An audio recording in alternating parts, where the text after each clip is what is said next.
Okay, so you've been in a car accident, or you've slipped and fallen on ice, or you've been hurt on a pleasure boat, or you're working and you get hurt at work. You are injured and you need medical treatment. You go to the doctor and they tell you, this is what you should do. You should do 12 weeks of physical therapy. But after 10, you start to feel better. So you decide you're not gonna go back. I'm good. It's kind of a pain. I have to take time off from work to go to my appointments. I have kids, it's hard to get there. I'm just not gonna go to the last 2 weeks. I'm feeling better. We're bringing a personal injury claim for you because you were injured in a car accident, someone rear-ended you, you were sent to PT, you had a back injury, and we're bringing a claim for you. And the insurance company gets your records from physical therapy, and they notice that you decided on your own not to do the last 2 weeks of treatment because you said you were feeling better. Guess what that's going to do to the value of your personal injury claim? Because frankly, you didn't listen to your doctor. Your doctor said you needed 12 weeks of treatment, but you decided, and you don't have a medical degree, you decided not to do that. That is going to translate in dollars and cents to a reduction in what we're going to be able to get for you. Because the insurance company and their adjusters and attorneys are going to correctly note that you self-diagnosed and you self-decided not to follow the doctor's advice. And so they're going to say, well, they couldn't have been that hurt. Now, every time this happens, my clients say to me, but Amanda, it wasn't that I wasn't feeling the effects. It's just that the physical therapy, it really wasn't helping me that much. Or it was so difficult to get there. I had so many other things going on in my life. You know, I was in a car accident. My car was in the shop. I had a rental. It was really hard to get to the appointments. And all of those are very understandable. It doesn't change the reality that if you're not following the doctor's advice when you are injured, there is going to be a negative effect on your personal injury claim down the line. So the best advice I can offer is that you always follow your doctor's advice. Follow the course of treatment. Do the entire thing. Yes, for the temporary time that you're treating, there are frustrations and there are difficulties in getting there and transportation problems and babysitting issues, and I'm very sensitive to all of that. But more importantly, in the long run, you're going to feel better if you do the full course of treatment, so you're physically going to feel better. And you're definitely gonna feel better if we can maximize your personal injury settlement for you and make sure we can get you the top dollar available to compensate you for your injuries, because we are not going to have to defend you who decided to stop your treatment when a doctor told you you needed it. Another example, and this happens constantly. You're rear-ended.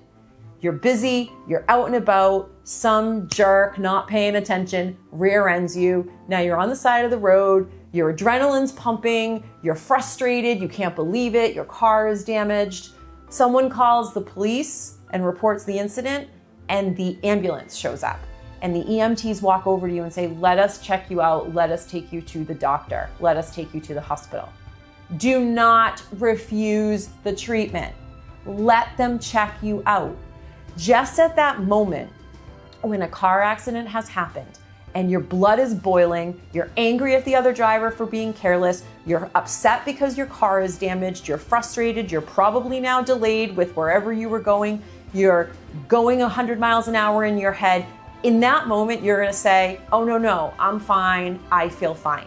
Guaranteed, 100% of the time, within 24 hours, all of that adrenaline subsides and your body starts to feel the effects of what will be, I promise you, a lot of pain from a rear end collision that your neck and your back and other areas of your body are going to feel. And then you're gonna go to the doctor. But here's the problem. You refused medical treatment at the scene. In the moment that it happened, you said, I'm fine, I don't need that. But of course you weren't fine. And instead of following the procedure and going to the hospital and getting checked out and making sure that you were documenting what happened to you and documenting your injuries and calming down enough in that moment to feel what your body experienced, instead of that, you rejected it. And down the line, when Orlando & Associates brings a personal injury claim for you, the insurance adjuster and their attorneys are going to point to that and say, the injuries couldn't have been that bad. He or she refused treatment at the scene. So I'm here to say, if you are injured, you need medical attention, go get it. Do not decide you know better than the doctors. Do not self-discharge yourself from care. Do the treatment as prescribed by your doctors. Number one, they're the medical specialists and they know how to make you feel better, which is the goal. You want to feel physically better. And number two, we're the legal specialists and we're telling you that one thing not only will make you feel physically better, it'll make it easier to settle your claim for more money and not have anything the insurance company can point to and say, it couldn't have been that bad, they chose not to go back. So I'm here to tell you, follow your doctor's advice, go get that medical treatment. So here's what's really important to remember is that a person who brings a personal injury claim, you hire Orlando & Associates and we're fighting an insurance company. An insurance company has all the money and all the ability in the world to fight you. And they can fight you for a really long time. And those defense attorneys and those adjusters are looking for reasons to devalue your claim. They're looking in your medical records for anything that they can poke a hole in your explanation of your injuries. So if they see, for example, that you refused medical care at the scene of your car accident, you just refused it, you said, I'm fine, I don't need it, or you self-discharge from care, or you sign yourself out of the hospital against medical advice, if they see that, it's like a red flag to them. This person was not that injured. And we can do our best to fight that, but they're looking for that. And as a claimant, as a victim of personal injury because of somebody else's negligence, you don't need to give the insurance company any help. You don't need to give them that on a silver platter for them to use to devalue your claim or make your life harder. Give them nothing.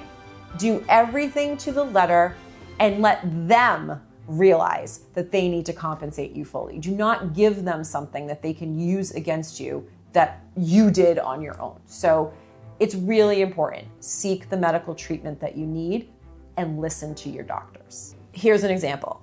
I had a woman, she was actually caused to fall on an object that was sticking out from a piece of property in the nighttime when she was walking on the sidewalk. It was sticking out on the sidewalk. She fell, she injured her shoulder, and she went to physical therapy. And she just one day decided that she wasn't getting any better and she wasn't going to go back.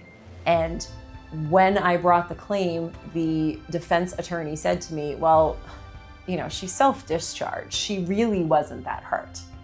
And of course, when I asked my client, her response was, well, the physical therapist said, you know, I could do more, but they couldn't guarantee me I would feel better, so I just decided it was too much hassle. And in the end, that defense attorney said, because she self-discharged and didn't follow the entire course of treatment, we're not going to value the extent of her injuries the way you're portraying them to us.